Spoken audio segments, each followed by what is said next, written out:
It absolutely was different. I think the biggest difference is that the MAAC is improving tremendously. There's schools that have added track that didn't used to have track, and there's schools that are committing more time and energy and people and resources to track and field. So it's made the meet more competitive, stronger, deeper all the way across the board. So even though we have a great group and a lot of depth, we knew that it was going to be perhaps the most competitive meet in the MAAC ever in the history of the MAAC. That's one of our strengths, I think, is our depth.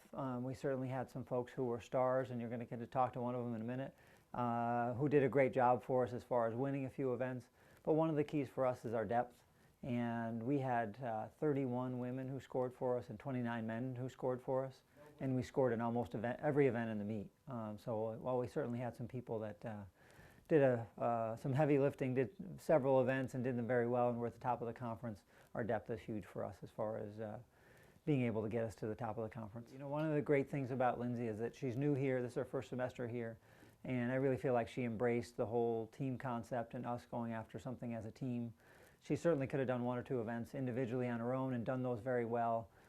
Instead, given the option, she picked the chance to do a triple that's very hard to do, and that's running the mile, coming back an hour or two later in the 800, one of the most competitive events in the meet, and then coming back and anchoring at the end of our meet, our distance medley relay, and did those three very well. Broke the school record in the mile, great race, second place, won the 800 with her teammates coming in right behind her, and then doing a great job in the distance medley relay. We gave her a little bit of a lead, but never let anybody get close to her to seal the deal for us and close out the meet for us. You know, the conference is always huge for us. It's always the first focus for us as far as what we want to do, but we want to be great in all the championship meets. So we have a final qualifying meet this weekend on Saturday, or a tune-up meet for us. Then next weekend is the ECAC and IC4A championships.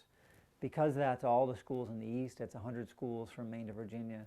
That's an important one for us because it gets to see where we stack up beyond the conference. You know, we want to win the conference. We're able to do that. We're proud of that, but we want to see where we stand among these folks in the East. And then we do have a few individuals and perhaps a relay that have an outside chance to make NCAAs. The NCAA Indoor Championships is the hardest championship to make, I think, in all of sports because it's like an all-star meet. It's 16 people per event and 12 relays per the two relays in the meet, so it's very hard to make.